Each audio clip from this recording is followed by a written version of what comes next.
how does it feel to be the award recipient of the Bill Masterton Memorial Trophy? What does that mean to you? I think it's super cool. I mean, there was a lot of dark times in my life where, sometimes it's hard to see the light at the end of the tunnel. And um, just to get through it is one thing, and then to be recognized for getting through it is another. So it's a huge honor, and it's a process I didn't go through alone, but it's super cool. Perseverance, sportsmanship, dedication to hockey. That is how this award is described. Would you say all three fit into your life playing hockey? Uh, I guess so. Looking back at it now, kind of when you're going through it, you don't think about it like that. You don't process it like that. For me, hockey was a way to get away from it all, even for an hour and a half at a time. So hockey was there for me to kind of escape, and I guess it's what brought me back to a full and healthy life again. Is I knew I had to get it under wraps to continue to play. So I owe a lot to hockey for putting my life back in order. Well, you mentioned that escape, and obviously it's documented out there, and people have asked you about the player assistance program. But for the sake of our conversation, what did your time in that program do to you? Um, yeah, it's a program I didn't know existed.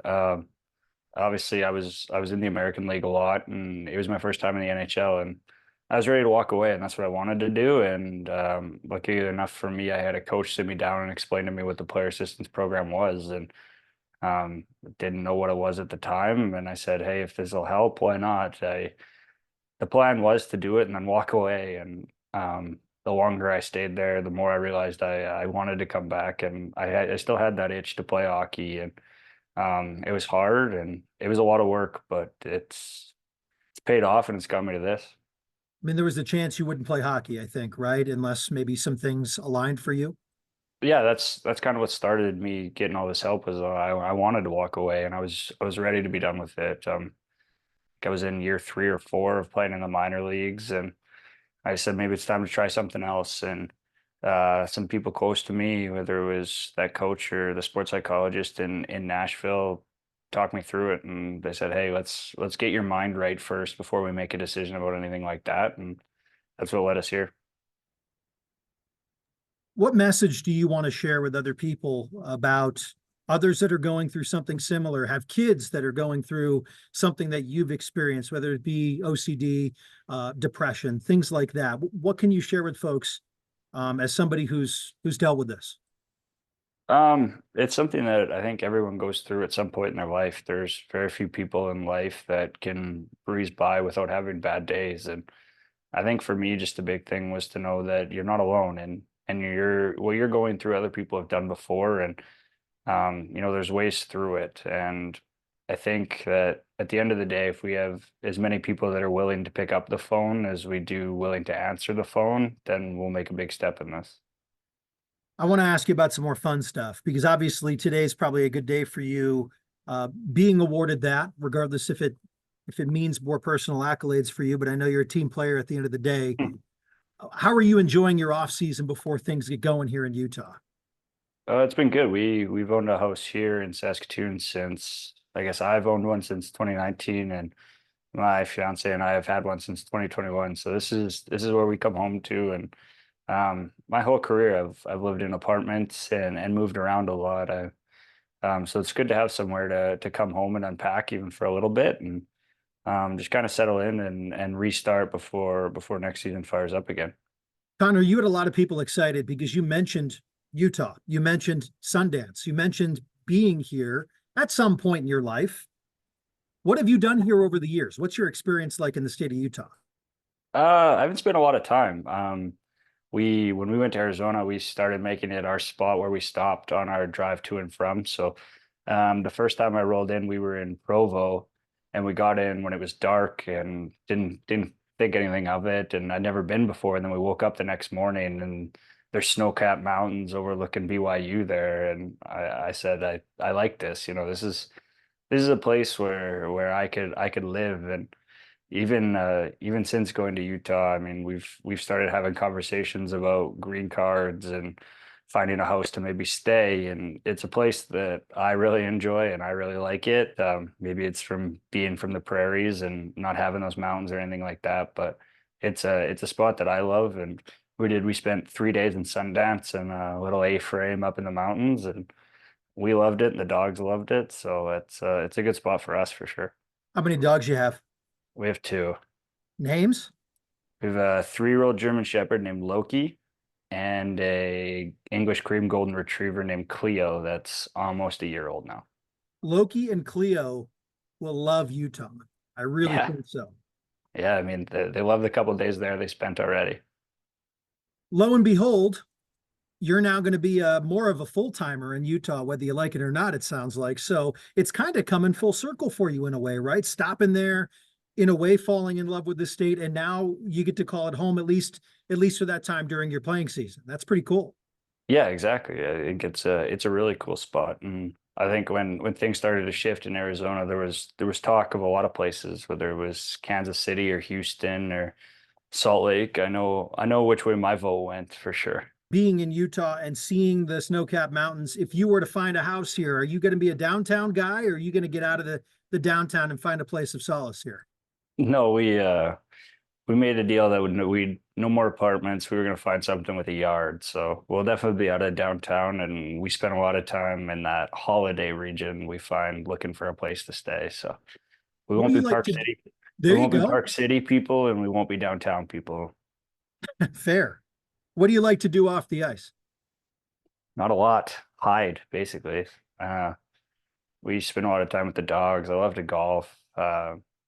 Just normal 27-year-old stuff, I guess you could say. I'm not building wooden ships or anything. I want to go back to when you guys first arrived in Utah. You got off the plane. You got to check out the Delta Center. What was most special for you about that day? What stands out? I think just the level of care. I've played in the NHL for 2 years and I've never seen a building like that. It's every home game I've ever played has had 4,000 people in it. So to see an arena full, whether you're playing or not, is still pretty cool. And that stuck out for me was just how many people were there just to see us. There's nothing going on really, but they wanted to be there and they wanted to support us, and that was pretty cool. What do you want Utah hockey fans to know about you? Obviously, you've shared a lot about you personally, but as a player, as a competitor, as a member of the community, what do you want people to take away from this conversation about you? Uh, I don't know. I mean, I think I'm just like anybody else. What we do for a living doesn't really define us, and I like doing everything that everybody else likes to do. So I think we're normal people, and just excited to be there and experience it all and become one with the state and the city and really settle in. You mentioned you're engaged. So, how does your partner in crime feel about Utah and the move there? I got 2 thumbs up from the couch across me, so we're good. How has your life changed over the past couple of years from Nashville to Arizona, now to Utah, in terms of where you've moved to play professional hockey? I think it's just kind of figuring it out. When I started in Tampa Bay, they they gave me a year and then said that that wasn't going to work out there. So I got moved, and I think Nashville's where I grew up a lot. They did a lot for me. That's kind of where I got my feet wet in the NHL, playing in the playoffs there, and then Arizona gave me a chance. So I mean, I'm grateful to all three, especially Nashville and Arizona, just to have a chance. I mean, we're to ask for a chance is all you really can in this. Then after that, it's up to you. So I was very grateful that I got an opportunity, and I will forever be grateful. You're a part of a real historic move for the NHL. I mean, doing a deal kind of like this that is in a way never been done before.